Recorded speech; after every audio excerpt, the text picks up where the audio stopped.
So, lads, today we're going to be talking about the Sophie Cunningham injury, and it's not looking as bad as we thought. Well, I mean, if you guys listen to me on my live, I was confused about how she was in so much pain.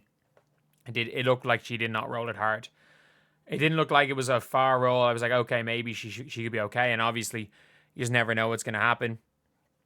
It was worse than I thought from looking at it, but obviously not that bad. And if you are thankful, subscribe. We are trying to hit 48.5k by the time the Indiana Fever play their next game. We get the 48.35k by the end of the day. That'd be insane. However, Sophie Cunningham was spotted at practice today, and there are a few really positive signs. A few really, really positive signs when it comes to Sophie Cunningham. So, Sophie Cunningham walks into practice, and this is obviously from about a half an hour ago from Scott Agnes. And again, because I probably should have covered all these at the same time instead of recording something, then seeing new footage a little bit later, and then seeing new footage a little bit later. All of these things. But it's a positive sign. One, that she's allowed to wear flip-flops. As a man who, I know it's not an ankle sprain, but as a man who tore his Achilles, I was basically not allowed to wear flip-flops for a year. It was like I was not allowed to wear them. It was a no-go. It was a no-go for me for the best part of a year. And the fact she's wearing flip-flops is a good sign. That's a really good sign.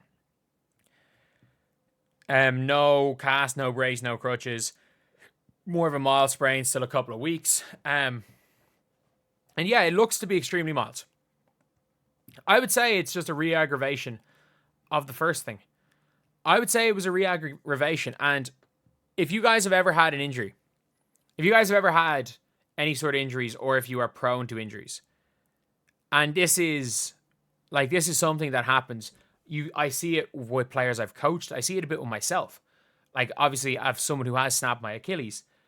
If I get any sort of hit there, like if I get hit in the back of the leg and it's near my Achilles, my body goes into shock and it's immediately 100 times worse than it is. And you see it with players that are really prone to spraining ankles. That players immediately, they just go down. They'll go down, and it might be a really mild sprain, or it might be almost nothing, and the pain just seems worse because you have to add into the fact that you are prone to that injury, and your brain, a lot of the time, your brain can make something seem a lot worse than it is. Your brain can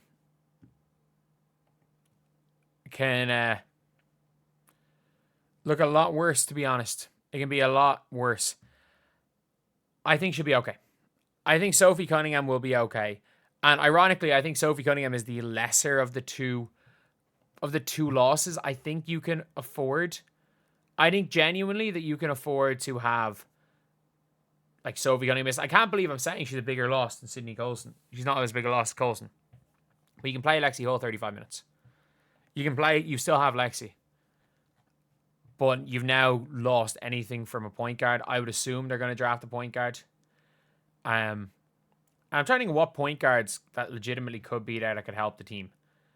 Like true point guards that have a bit of size. Like, look, Celeste Taylor might be the best player to possibly get. She can't play offense, so if we're talking about both ends of the floor, that isn't 5'0". They got to be creative. Because the players on the top of people's heads, like Haley Jones, is not that good, and I know obviously she has gone to the Mercury. It's all around just not the greatest scenario for the Fever to be in. But yeah, at least it doesn't look like Sophie Cunningham's going to be hurt. And the good thing is, genuinely, the good thing with all of this is that if any of these situations, if they were long term, I would be a lot more concerned. And look, I am very much concerned for the Fever getting into the playoffs. I think if the Fever get into the playoffs, they could be okay. I think once they get into the playoffs, they could be absolutely fine. Absolutely fine. Because I do think that the best chance they have of beating the Liberty or the Lynx is in round 1. And I think if they want to win a title, the best thing is they have to knock out one of those teams or even make the finals. They have to knock out one of those teams. They are so much better than everybody else, the Liberty and the Lynx. Like, the Lynx are out there. I understand it was the Liberty, or it was the Mist, or not Jesus, the Mercury without Alyssa Thomas. But they're still winning without Fee. They still look like a competent basketball team without Fee. All these teams are looking competent without their stars. The Indiana Fever look like the worst team. However, the good thing is that Caitlin Clark's injury looks minor. Sydney Colson looks like she might be fine. And the Sophie Cunningham looks like she's going to be okay. Damiris Dantas, who I talked about in the previous video, apparently she's out for rest. But I mean this when I say this. Why would the Indiana Fever have a player skip stationary shooting for rest? Like, that doesn't make sense. She's there, she's dressed to play, and she's genuinely not doing stationary shooting, which is odd. Which is really, really odd. But yeah, anyway, let me know what you guys think. Do you guys think that that Sophie Cunningham that it's a positive that she doesn't seem too bad? Or do you guys think that, Sophie Cunningham is a player that, like, the Fever don't really need for this period of time? And I think of all the players, she's probably the least lost, because you've got a backup in Lexi Hull who's very, very good. Plays the same position. And DeWanna Bonner can play the same position as her natural position. It's just her versatility is something the team don't really have. But yeah, it's a positive, and a good positive.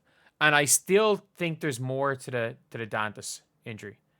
I think there is more to the Dantas situation. I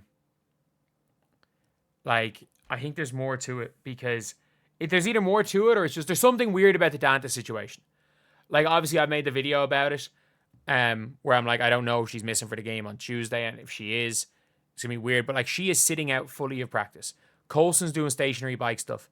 Like, she's doing nothing. And, like, I understand rest days, but stationary shooting, I would assume could be included in a rest day. Because I don't know how much of a benefit there is to an entire 100% rest day and no stationary shooting. So I think there's something more to the Dantas thing. However, maybe they just don't want their fan base to lose their damn minds. But yeah, this is a positive. This is actually a positive for the Fever. The one positive we've got, because, oh my God, like I recorded a video about this. Oh my God, they're down 50. They're down 50 halfway through the third.